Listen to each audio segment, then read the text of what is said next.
quite a few real life heroes. But make a difference.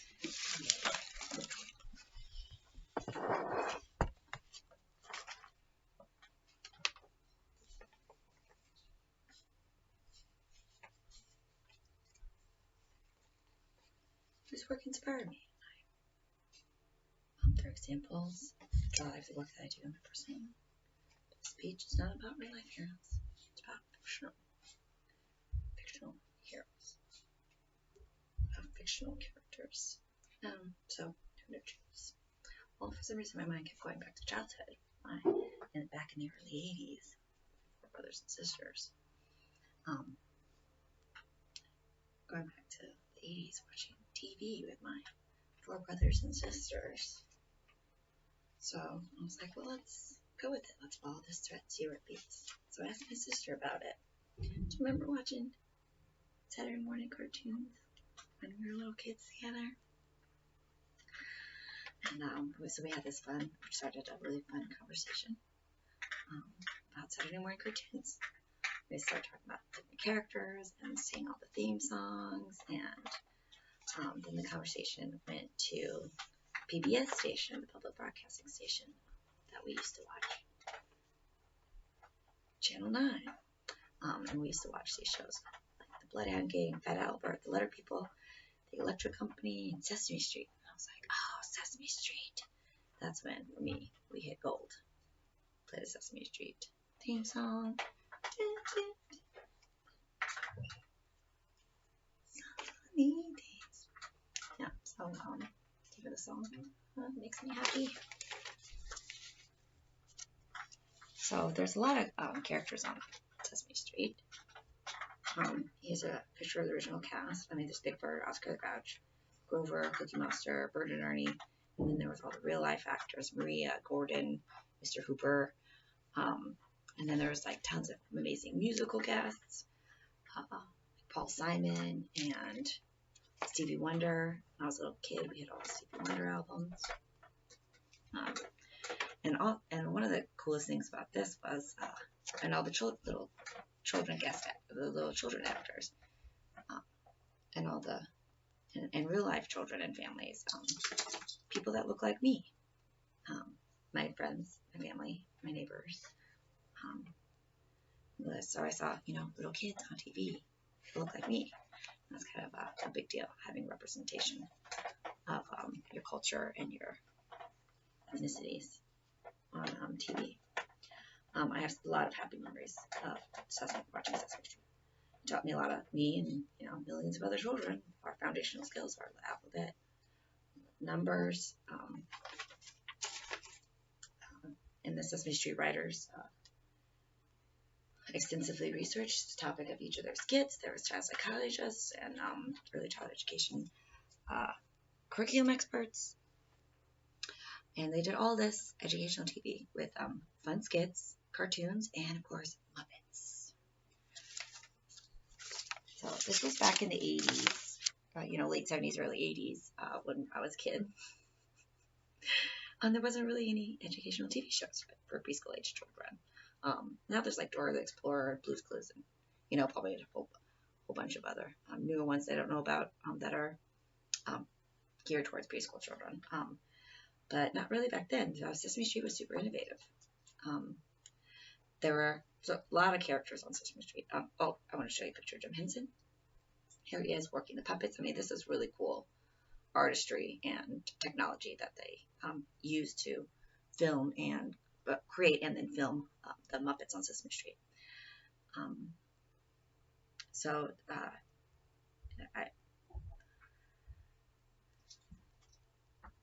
I was like, well, who was my favorite Muppet when I was a little kid? And my favorite Muppet was Grover. You want to go outside or you want to stay in here?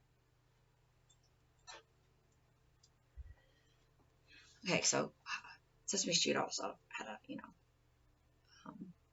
bunch of books based on the characters in the show. And one of the books that we had was called, so when I was a little kid, my favorite character was Grover. I loved his sketches he was in reoccurring sketch where he was a waiter. He was in a reoccurring sketch where he was Super Grover. And then also there's a bunch of Sesame Street books based on the characters. And we had this book when I was a little kid called Monster at the End of the Book. And it was starring Grover. And I loved this book when I was a little kid. Here's a picture of Grover, or the monster at the end of the book. So this was written back in 1971 by one of the original writers and producers of Sesame Street, John Stone. It was published by Golden Books, and this book stars, hey, furry, lovable Grover Monster. So I remember this book as a little kid, being about Grover needing to be brave and face his fears. The monster, Grover finds out there's a monster. It's a very interactive book. Grover speaks directly to the little kids.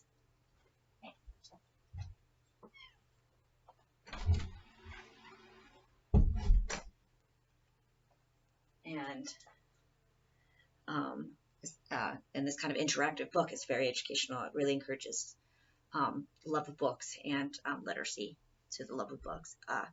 There's bright bubble letters and the art is amazing. The lettering is amazing. Here's a picture of that. So what I remember the book about is being Grover having to be brave and face the monster at the end of the book. And so, but then I reread it. I remember this being so funny and laughing hysterically. But rereading it, Grover actually on every page, here he is trying to tie the pages closed. He tries to build a brick wall. He tries to do anything and everything to keep you from the little kid from turning the pages. He's like, there's a monster in the book. I'm terrified of monsters. I'm super scared. Don't turn the book, please. You're making me so scared. And he's like crying. Grover cries a lot. He's like crying, pleading, don't turn the book, don't turn the pages. But then as the little kid laughs hysterically and turns the pages anyway.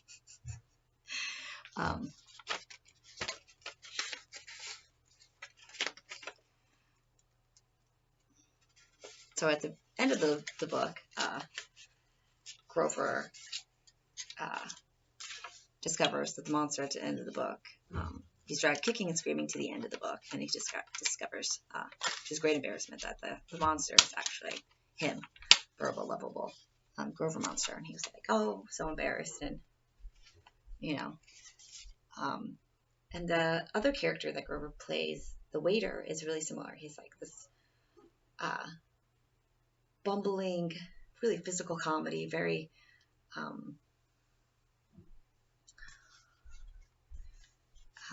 it's like really dark humor, it's kind of like The Office. It's like this, like you're laughing at other people's being uncomfortable. So it's very slapstick, it's very self-depreciating kind of humor. And so he's this waiter, and he's serving the other recurring character in the skit is Mr. Johnson. As you can see in this picture, he's bald. Mr. Johnson's like bald, blue guy in a suit and stuff, and he's like always makes these orders, and then Grover always gets them completely wrong and bumbles it up and does a terrible job and does his best, but always just messes it up. And the same with his other character. His other character is the same way. His Super Grover. So this is the 80s, and back in 81 or 82, there's this movie called Superman. It's Christopher Reeves that came out. And so this is sort of a parody of Superman, Super Grover, and he tries to go and rescue his friends and like be the hero, and but it never succeeds, and he always bumbles it up. And here's a picture of Super Grover. Oh, this is the famous Frank Oz working Grover. You can see Frank Oz working Grover as Super Grover. And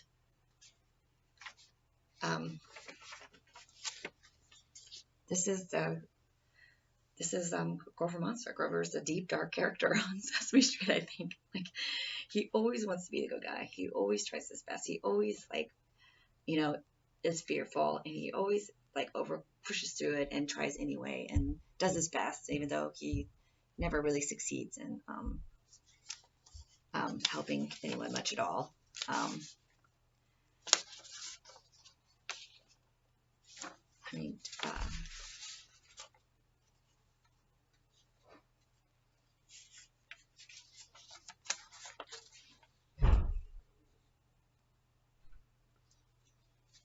So Grover and the technology and the art that went into Grover is really unique and special, and has influenced me a lot as an artist. And I went into early childhood education. Um,